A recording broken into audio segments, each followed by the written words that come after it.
Hi, I'm Eileen Nicole, and I am back with another video. And today I wanted to talk about the economy and 2025 and what that's going to look like with the new president we're going to get, which is the old president, but just in a new position of the primary incumbent of this country, the president of the United States. Donald Trump is going to take office next year in 2025, and I know that the past 4 years has been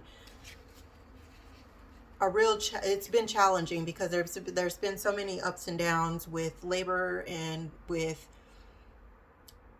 wages and cost of living, and just the economy has just been just rapidly falling.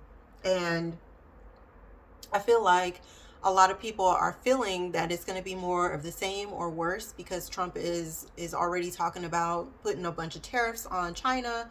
He's talking about making these gutting, essential programs from the American economy to cut back $2 trillion. And with that, it's like, well, where's that $2 trillion going to come from? Well, that's going to come from places where they don't feel, people need it. And we all know who they feel don't need it. If you're not ultra rich, because we've seen that in the tax cuts. The tax cuts for the rich are permanent, and the tax cuts for the middle class and the poor are either they're subpar cuts. They're nowhere near the quality of cuts that the rich got, and it's finite. Like it has a cap on that, when that's gonna stop. But I wanted to talk about, I have some notes here, and I just have a few points I want to talk about 2025 and what to expect, because I don't foresee that there's going to be any major shifts, especially not in the first year. And so it's going to be more of the same for probably a good portion of the first year, until we see what Trump is going to be doing, what moves he's going to be making. So right now we're already dealing with inflation and interest rates. The Fed cut it by 0.5%. That didn't help with helping borrowers get into a position where they could borrow enough money to purchase homes. So the housing market is it's a huge part of the wealth in this country, and it allows the poor and the middle class to enter into a more comfortable state of financial health. Maybe not rich, but that's never really the goal of the poor or even the middle class. But comfortable is really right where we would like to be. We don't have to be yachting it up, all over the world.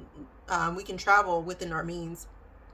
But at the end of the day, the feds didn't cut interest rates enough for the poor and middle class to enter into the housing market safely. And so if you're going to enter in the housing market, you better have some money saved, and you're a really, really good credit. But there's still those high interest rates you're going to have to pay over a long period of time. And the growth rate of the doubling of interest rate is about every 5 years. So, I mean, I don't know about you, but I don't want to keep... that's a very long time to be paying off a home. That'll go into your children paying off that loan. You should be able to pay off your loan on your mortgage on your home in your lifetime. And I think that's what most poor and middle class people want to achieve.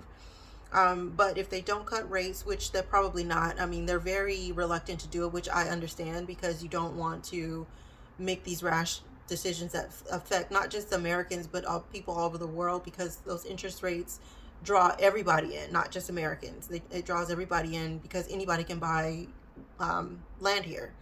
And so I just, mostly anybody can buy land here.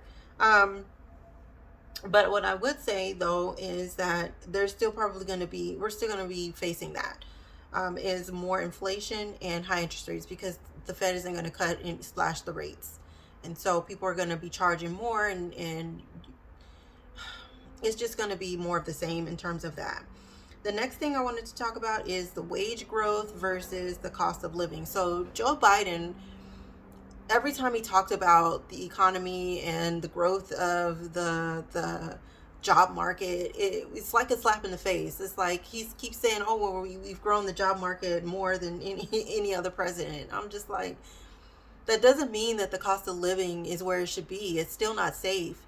It's not safe for people to just have one job.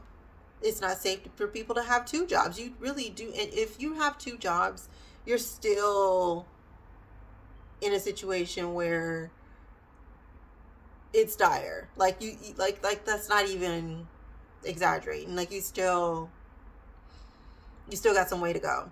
So to brag about the job market is not a flex. It's not the flex you think it is, because at the end of the day, a flex is being able to have a first job and a second job should help me with any outside things. My primary job should be taking care of my base bills, my mortgage, my rent, my energy bills, food, water, gas. It should be taking care of those things, and then I should have maybe a little bit to save. If not, then I'll get that second job, and then I can save, and I can, say, use it for other things. But right now, money is so tight that it's really hard to do anything. It's really hard. And even when you cut back on transportation, and maybe you carpool, or maybe you're trying to finagle your finances around and budget a little better, those things are more and more, you still need to do them, but there's still more and more they don't go as far as they used to go, like with the budgeting and cutting back. You used to be able to do it and see some results. Now you become disheartened. So the wage growth and the cost of living is not the same. And I hated that he kept saying that as if it was the same thing. Wage growth does not denote cost of living, because a lot of us, like myself, our wages increased, but now I'm paying more in rent, I'm paying more in gas, I'm paying more in electricity, I'm paying more in food, and then I'm paying more in healthcare than I did last year. For my son and I'm paying more in healthcare. So my money, even though my wage increased, it really didn't, though. It did on paper, but when you still are managing your household similar to what you did, it didn't help. So that needs to be in order. But again, I don't know how he's going to do that with putting I don't know how he's going to help us with that, because he's talking about putting tariffs on China. And when you put on tariffs on China, all those imports that come in from China and from Mexico, that stuff is going to Walmart and Target. That's where that's going. And guess who is going to pay the tariff tax on that? Guess who's paying that? All right. And so in the long haul, I feel like maybe, yeah, it'll work, because it will drive more Americans to start opening more businesses that produce those types of things. And so then we can cut back in that form. But in the interim, we are going to be paying those taxes, because there's still going to be stuff that we need, toilet paper, just essential stuff. And those things are going to go up even more than they already have. So wage growth does not equal the cost of living, because of just the way that the market is responding to this inflation situation. A lot of it has to do with post-COVID, because that was such a shocker, and it was all over the world. But the last thing I want to talk about is our global economic tension. So, like that trade war against China, but also, the U.S. has these tensions against Russia for whatever reason. I mean, really, anytime, this is my opinion, but this can be backed up. But this is my opinion. Most of the time when the United States, I'm talking about the military, when the military, the three branches of government, typically when they have smoke with another country, it's because they cannot impose their will on that country. And that's it. If they can't impose our will on that country, then it's war. And I don't know if any of you heard that we lost a war in Vietnam, we lost the war in Iraq, we lost all these wars. What the war is I'm going to overthrow the government that you have, which is where you are dispersing your provision, your resources, your provisional resources, based off of the people, the amount of people that you have in your country, they're fairly reasonable how you're distributing them. That's a problem, because the majority of y'all should be starving, and there should only be a select few that get to eat, and everybody else has to watch that person eat. This is how the U.S. wants the rest of the world to operate, because that's how they do it here with the wealth disparity. If they don't do it that way, then it's war. Okay, and so there's geopolitical conflicts because the communist, or the capitalist, I should say, the capitalist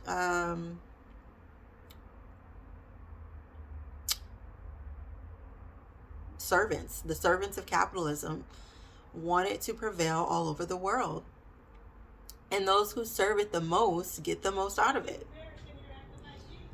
All right, well, that's all I have for today, but hopefully you guys understand that the economy is going to be the majority of the same for the first year, until we see how President Trump is going to run the country in terms of the economy and the military, because we spend a lot in the military too. So we'll see, but essentially what we have to do just as a proletariat is we're going to still have to manage those our books a little better, in with the way that things are going up and down.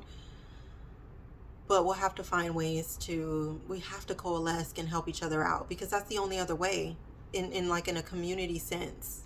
Like that's the only other way. Individualism at this point it's a detriment. It's killing us as Americans, as the proletariat, I should say, because the oligarchs and the people who are benefiting the most from capitalism, where they have no idea what cost of milk, what milk costs, or what it feels like to be concerned about your health care, and all of these things. They don't. That's not something that they think about, because it's already worked out and figured out. But for the rest of us, we do have to be concerned about it, especially with healthcare and the way that things are changing. With United Healthcare, that guy was, he was, targeted because of people's, the way that people are being allegedly abused. In some cases, they are being abused by a system of cold-heartedness.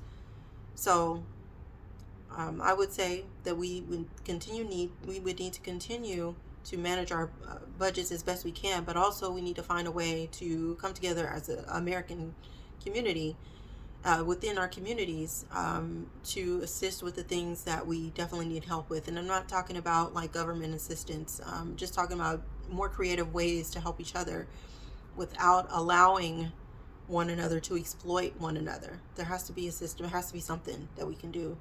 But I'll be more than happy to hear what your suggestions are. But I think that that's what we should be talking about, is how can we focus on our individual families and help our other families within our communities as well.